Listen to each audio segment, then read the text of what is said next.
नमाज का मसनून तरीक़ा, रुकू की हालत। चुनांचे जब क़िरात ख़त्म हो जाती है तो हम जब रुकू के अंदर जाते हैं तो रुकू के अंदर हमको चंद बातों का एहतमाम करना बहुत ही ज़रूरी होता है। चुनांचे क़िरात ख़त्म होने के फ़ौरन बाद अल्लाह अकबर कहते हुए हमको रुकू में चले जाने चाहिए। जो ही क़िरात ख़त्म हुई तो आप फ़ौरन जो है हमको रुकू में चले जाना है।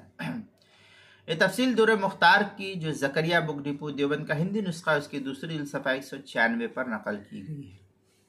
नंबर 2, रुकू में जाते वक्त रफ़अ यदैन ये मुस्तहब नहीं है, जैसे कि गैर मुक़ल्लिदीन हजरात कहते हैं इस तरीके से हाथ उठाते हैं, ये मुस्तहब नहीं है। चनांचे ये तफसील मुअत्ता इमाम मोहम्मद में सफ़ा 92 पर नकल किया गया और इसके अलावा दीगर हदीस की कुतुब के अंदर इसको नकल किया गया है। नंबर 3, रुकू में इतना झुके कि कमर और सर एक सतह पर आ जाए। ये तफसील दुर मुख्तार जो ज़करिया बुक डिपो देवबंद का हिंदी नुस्खा उसकी दूसरी सफ़ा 196 पर नकल किया। अब रुकू करने में लोगों की बहुत ही बेहतियाती होती है। हमने खुद देखा बाज़ बड़े पढ़े लिखे लोग, और एक साहब तो बड़े ही मुतकब्बिर किस्म के हैं कि उनको जब कहा जाता है तो वो कहते हैं कि हमको सब मालूम है। और जब उनका रुकू कैसा मैं आपको बतलाता हूँ। उन साहब का ये रुकू है, जब ऐसे जाते हैं तो ये सर को जो है इतना झुका देते हैं कि कमर और सर, ये कमर है और उनका सर जो है इतना झुका हुआ है, ये ऐसे है। और जब उनसे कहा जाता है तो कहते हैं हमको सब मालूम है। अब वो अल्लाह ही को मालूम है कैसे मालूम है उनको।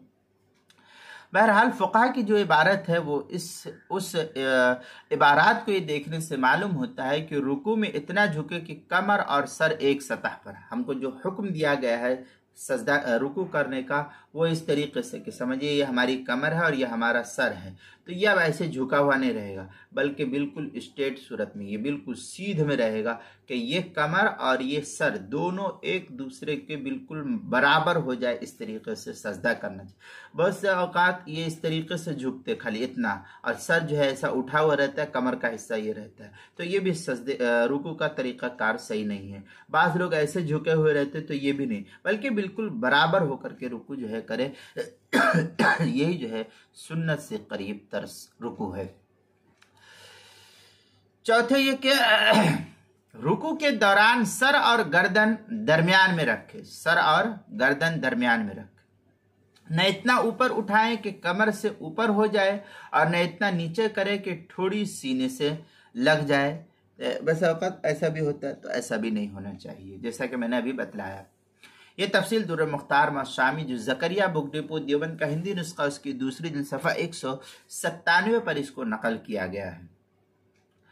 पांचवें के पाँव बिल्कुल सीधा रखे, उनको झुकने ना दे। जब हम रुकू के अंदर जाते हैं तो बसा औकात पाँव को पीछे की जानिब, ये जो हिस्सा होता है घुटने की का, उसको हम मोड़ करके रख लेते हैं। तो ये मोड़ करके रखना, उसको झुका देना, ये दुरुस्त तरीका नहीं है। ये तफसीली बहस जो है फतावा शामी की दूसरी सफ़ा 197 पर इसको नकल की गई है। नंबर 6, दोनों पैर को बराबर रखना, दोनों पैर को बिल्कुल बराबर सीध में रखना।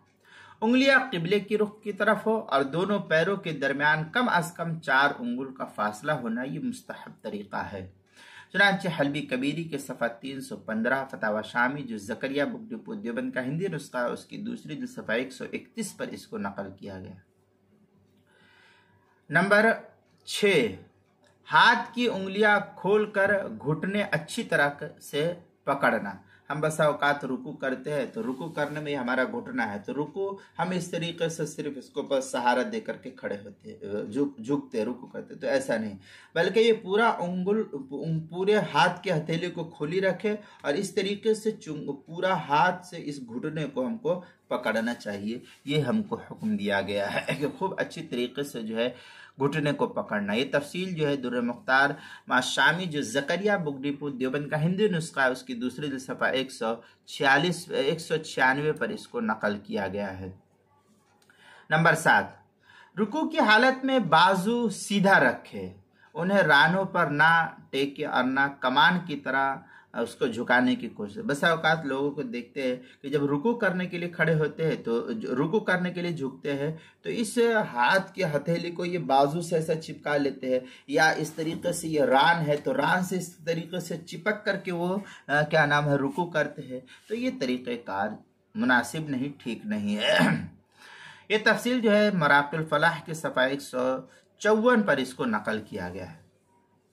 नंबर 7, रुकू में नजरें दोनों कदमों के दरमियान जमाए रखना है। ये हमारा दोनों कदम है, अब ये दोनों के दरमियान का ये खाली वक्फा है, तो दोनों कदमों के दरमियान हमारी नज़र इस तरीके से जब हम रुकू करते हैं तो हमारी नज़र ये दोनों के दरमियान होनी चाहिए। ये कदम पर भी रख सकते हैं लेकिन दोनों कदमों के दरमियान ये मुनासिब है। ये तफसील दुर मुख्तार जो ज़करिया बुक डिपो देवबंद का हिंदी नुस्खा उसकी दूसरी जिल्द सफ़ा 175 पर इसको नकल किया गया है।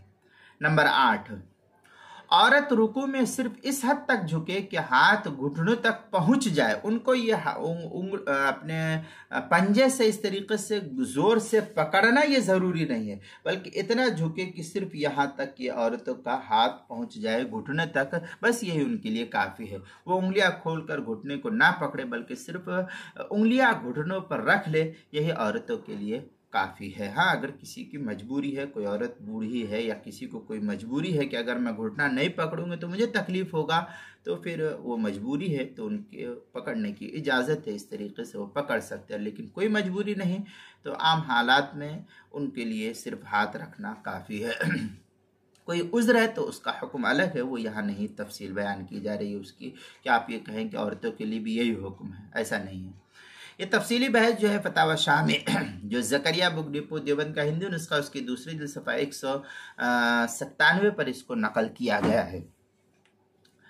नंबर 9, रुकू में कम अज़ कम 3 मरतबा सुबहान रब्बियल अज़ीम इसका पढ़ना बेहतर है।